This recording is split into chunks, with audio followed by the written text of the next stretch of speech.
There is a moment, before a single word is spoken, in which two souls have already decided everything about how they feel toward each other. Carl Jung spent his entire life trying to describe that invisible instant. He said that the meeting of two people is like the contact of two chemical substances. If there is any reaction at all, both are transformed.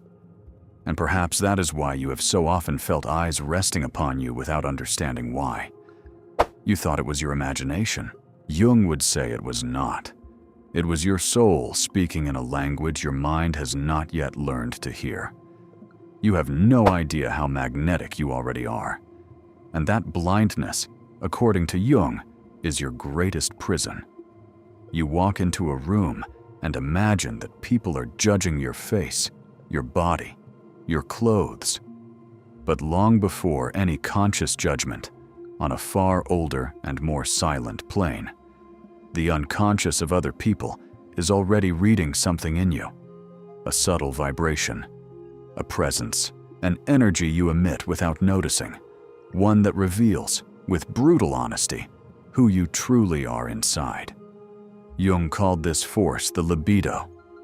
But be careful, not in the small, reduced sense the world has learned.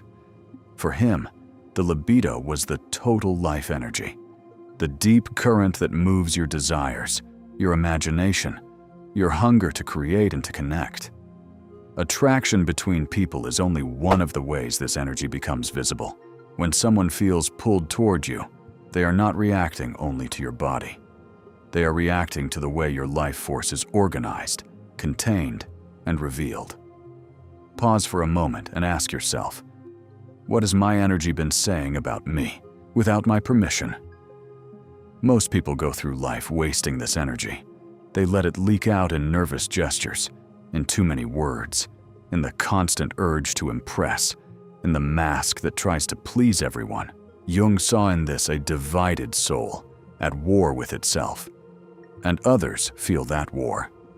They cannot name it, but they perceive it as insecurity, as something that repels instead of attracts. When your energy is fragmented, your signal reaches the world broken. But there is another path, and it is this path Jung wants to show you. When you stop fighting your own nature, when your energy becomes integrated, your presence changes. It becomes quieter on the outside and denser within. You stop performing. You simply begin to exist in a centered, whole, true way. And it is precisely there that magnetism is born. Not in effort, but in the absence of effort. Not in noise, but in the depth of silence. This is the first of the 7 signs Jung left us. Your presence speaks before your voice. You have lived moments when you were noticed while doing nothing, just existing, waiting in a line, sitting in a cafe, standing on a corner. And still, you felt eyes turn toward you. Jung would say that in that moment, your energy field was already active, emitting a signal no intellect controls and no technique can imitate. The most magnetic people you have ever met were probably not the most beautiful, nor the most talkative.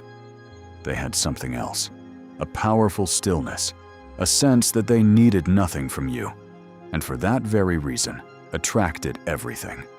Jung would call this a soul that has stopped begging for approval. When you are not at war with who you are, the other person feels a strange peace near you, like someone finding solid ground in the middle of chaos.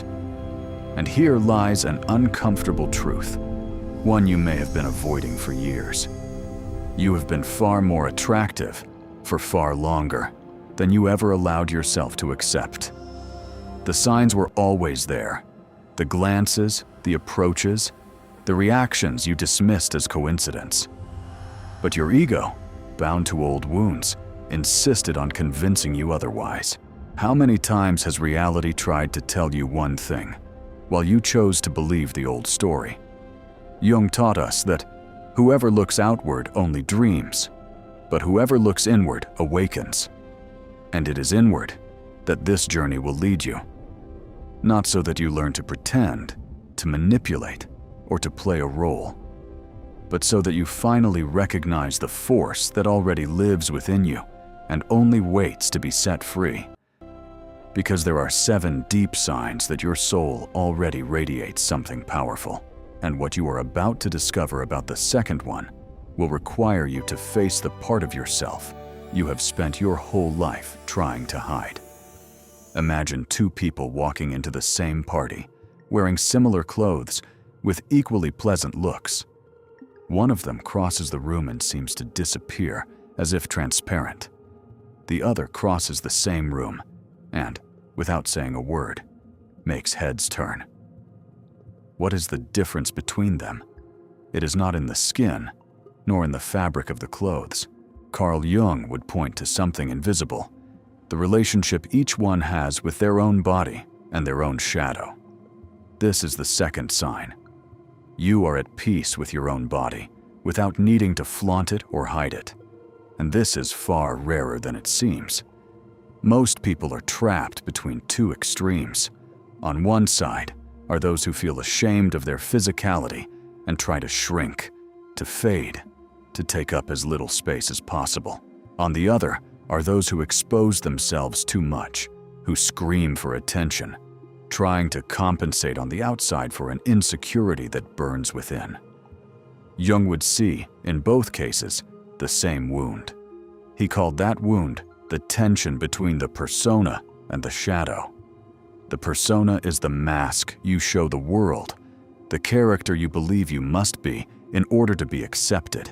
The shadow is everything you have rejected in yourself and pushed to the depths of the soul.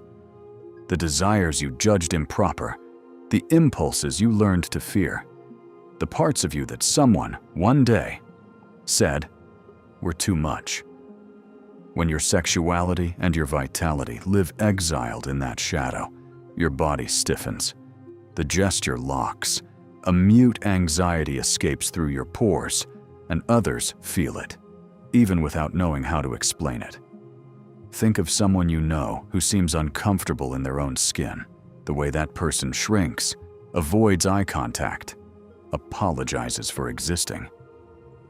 Now think of someone who moves naturally, who occupies space without aggression and without fear. Don't you feel more drawn to the second? Jung would say this is not superficial. It is the deep recognition that this person is not at war with themselves. And nothing is more magnetic than a soul at peace.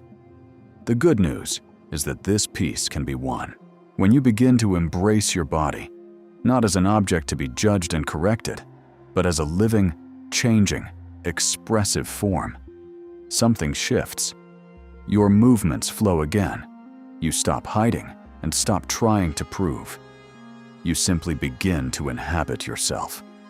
Jung would call this a fundamental yes between the mind and matter, an inner reconciliation the world perceives as presence, as warmth, as attraction. And here we arrive at the third sign, perhaps the most fascinating of all. People project ideal images onto you almost instantly. Jung devoted years of his life to studying this phenomenon. He spoke of the anima, the hidden feminine within every man, and the animus, the hidden masculine within every woman. These are not merely abstract ideas. They are living figures of the unconscious, ancestral images that shape the way we love, desire, and become enchanted. When someone is attractive on a deep level of the soul, that person activates these ancestral images in others with surprising force. In practice, this appears in ways you may have already lived. People idealizing you before they even know you.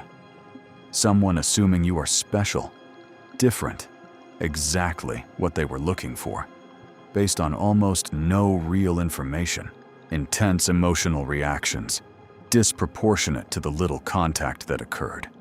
Have you felt this? Have you ever been placed on a pedestal by someone who barely knew you? Jung warns that this is flattering, but also dangerous. Because when you light up someone's inner archetype, that person stops seeing you as you truly are. They begin to see a symbol. You become the screen onto which their unconscious projects, its deepest fantasies, its hopes, and also its fears. That is why passion can be so overwhelming and, at times, so blind. It was never about the real person. It was about the sacred image that awakened within. If you often notice that some people become intensely enchanted with you, while others react with jealousy, distrust, or strangeness in the very first encounters, pay attention. This is a clear sign that your energy carries a strong archetypal charge. You awaken not only glances, you awaken projections, dreams, and sometimes even fears that have nothing to do with you. But there is a fourth sign that does not depend on what you do, nor on the image you project. It depends on something almost no one can endure without fleeing, and it is precisely this that Jung wants to warn you about now. There is a scene that repeats itself in millions of lives, every single day, and almost no one notices what it reveals. Two people look at each other for 1 second longer than usual. The air seems to grow denser, and then, almost always, someone breaks the moment. Laughs for no reason, looks away, starts talking quickly, picks up the phone. Carl Jung would observe this scene and say, "There, in that exact instant of flight, lies the difference between those who attract and those who repel." Because the fourth sign of a magnetic soul is the ability to hold tension without rushing to extinguish it. At the heart of all of Jung's thought lies a secret law.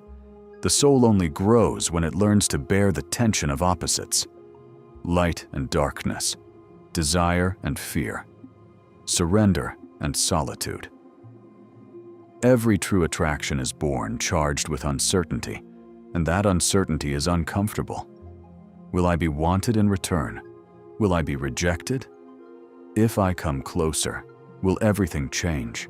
Most people cannot tolerate that ember burning inside, so they put it out quickly, with distraction, with haste, forcing some kind of outcome just to end the discomfort. But what if I told you that it is precisely this haste that destroys attraction before it can even bloom? Whoever learns to remain in the fire without being burned and without fleeing develops a rare kind of power.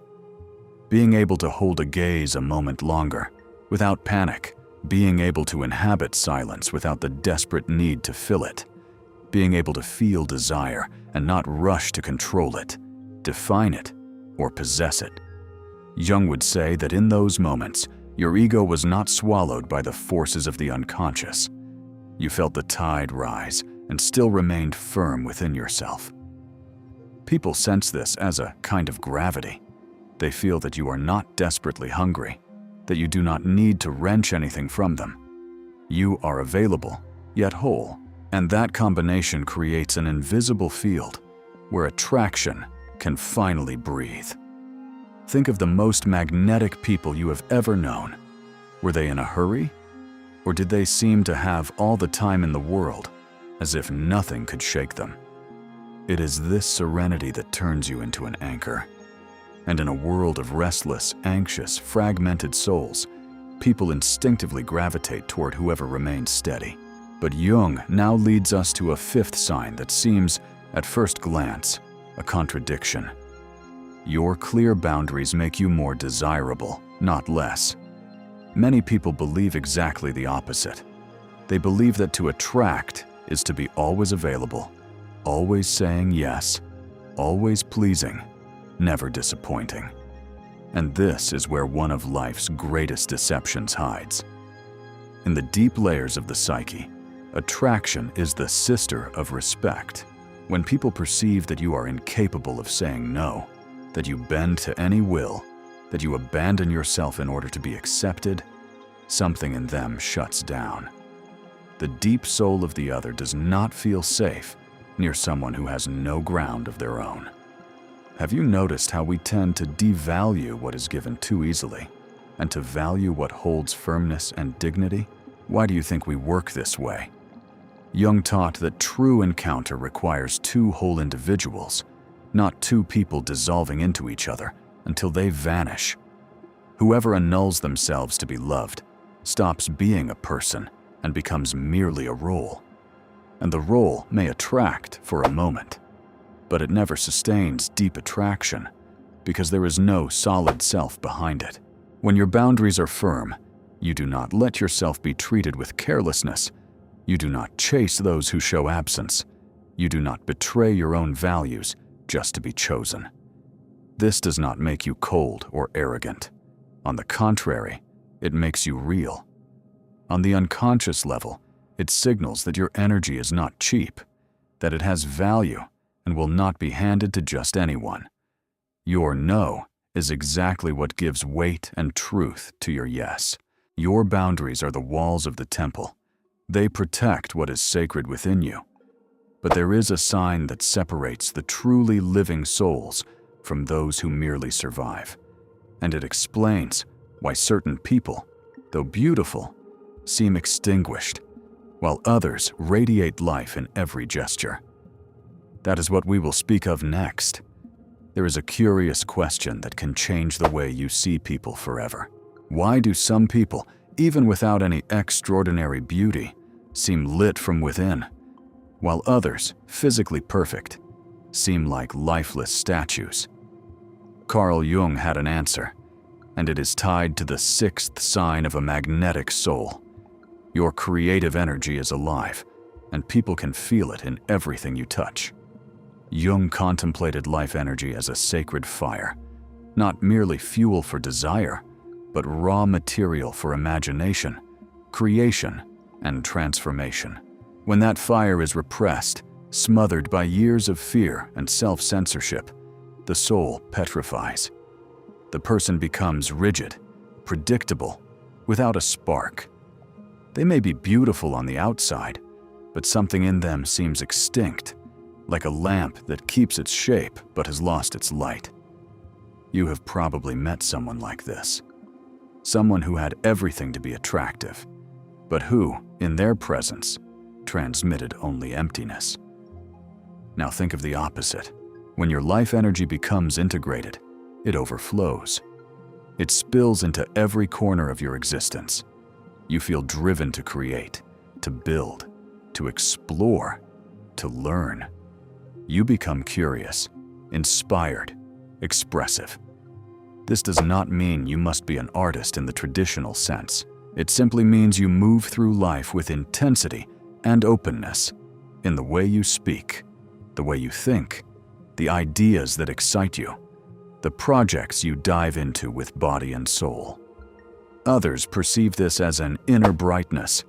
They say you are passionate, that you seem full of life, and they are enchanted by the way your eyes light up when you speak of what you love. Jung would recognize in that brightness life energy itself, crossing your personality the way light crosses a stained glass window. It is one of the most powerful signs of attraction, because being near you comes to mean being near life itself. And, at the root of everything, attraction is always a movement toward what is more alive, more real, more full of meaning. But Jung saved for last the most subtle and most fearsome sign of all. The seventh sign is this: you awaken, at the same time, attraction and resistance in people. There are those who are swept away by you, fascinated, unable to forget you. And there are those who feel threatened, uncomfortable, harsh in your presence, without understanding why.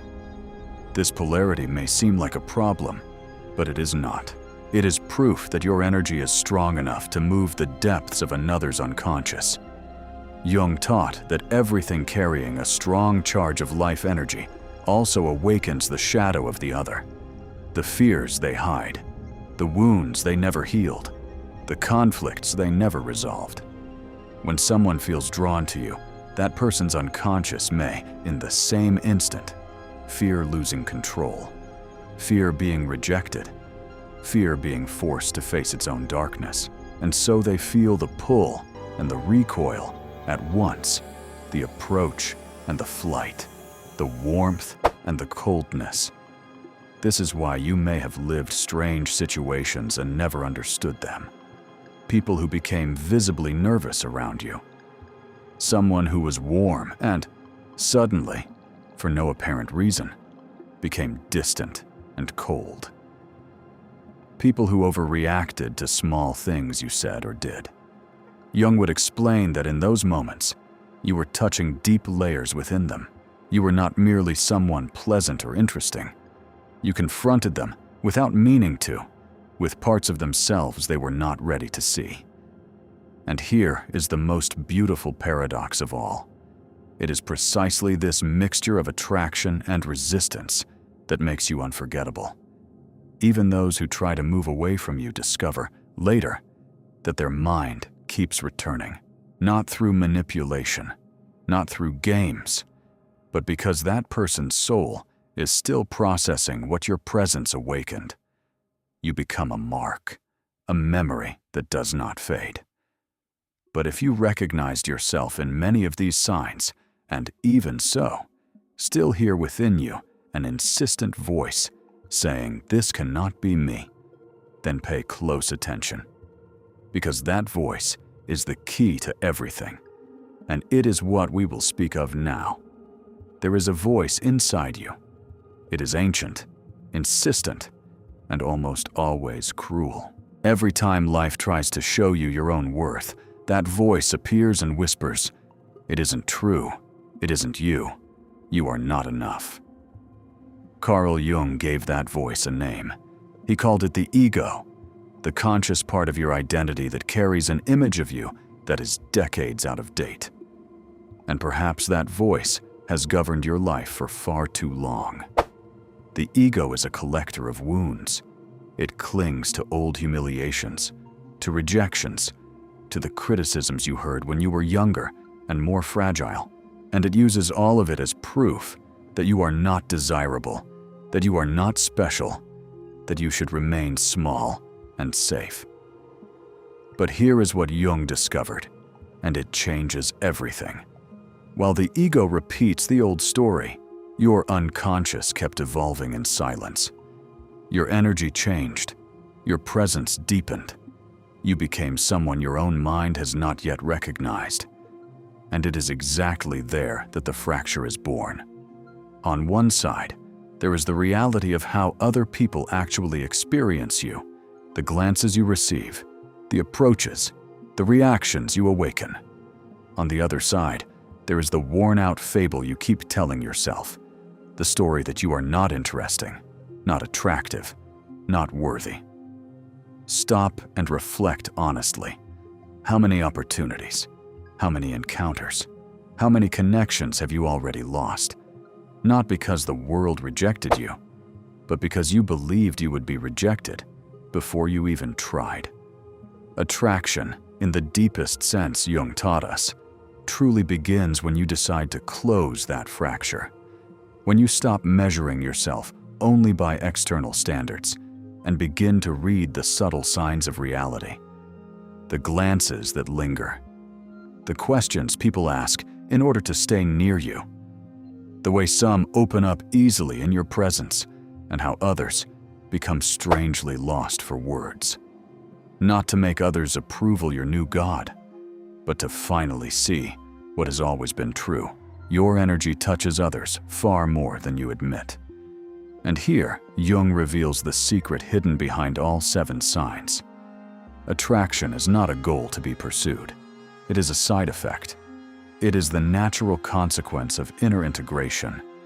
The more you reconcile within yourself the body and desire, vulnerability and strength, light and shadow, the more your energy stops fighting itself. And when that inner war finally ends, your soul becomes coherent. Coherence is precisely what the world feels as magnetism. Think the way Jung would think. Every unresolved conflict within you, every part of you that you deny, hide, or repress, breaks your signal into pieces. You show confidence, but secretly feel unworthy. You seem calm, but inside you beg to be accepted. People sense that contradiction, even if they cannot put it into words, and it weakens your impact, because a divided soul emits a trembling, uncertain light, and the unconscious of others distrusts what is not whole.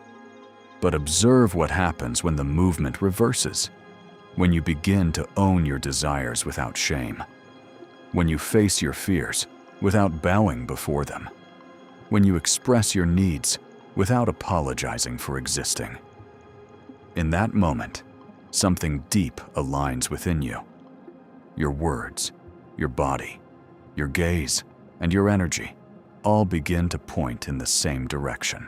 There is no longer any contradiction between what you feel, what you say, and what you transmit. This alignment is rare, and everything that is rare becomes precious. Others feel that rarity is an attraction they can neither explain nor resist. They cannot say what it is in you, but they know they want to be near. Jung would say that you have finally become a true individual, someone who stopped performing and began to exist. And it is here that he pronounces the name of what organizes this entire journey into a single sacred purpose, the word that can transform your whole life, and the only question still worth asking from now on. Carl Jung gave a name to this entire journey. He called it individuation. It is the slow, deep, sacred process of becoming who you truly are, instead of continuing to be who you learned to pretend to be in order to survive. In this light, attraction stops being a matter of fitting into an ideal mold imposed by the world.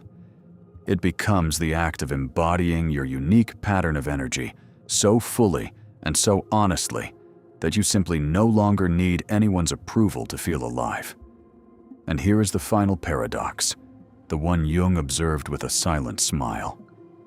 It is precisely when you stop begging for the world's gaze that the world turns toward you. The more you belong to your own soul, the less you chase confirmation, and the more naturally other people gravitate around you. Attraction stops being a game you try to win and becomes the reflection of the relationship you cultivate with your own center, what Jung called the self, the deepest and truest core of your being. But how do you apply this in your life, starting today, in a concrete way? Begin with a single question and carry it with you. Stop asking whether you are good enough. Ask instead, where does my energy already speak for me, and where does it still remain trapped? Observe, throughout your days, the moments when you feel firm, intense, creative, and whole. Those moments are clues. They reveal who you are when you stop sabotaging yourself.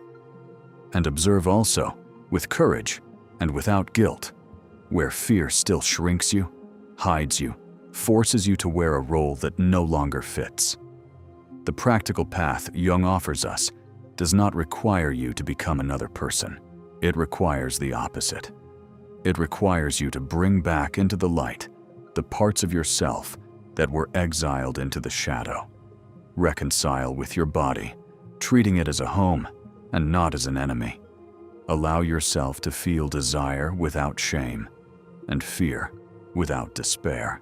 Set clear boundaries, because they are the proof that you belong to yourself. Feed your creative fire. Do what lights up your eyes, because that is where your brightness comes from. And above all, stop blindly believing the old voice that insists on diminishing you. Because deep in the unconscious, people are never merely asking whether they like your appearance. They are asking something far deeper. Will this being awaken me or return me to sleep? Near them, do I feel more alive or more numb? Will I stay the same, or will something inside me finally be forced to grow?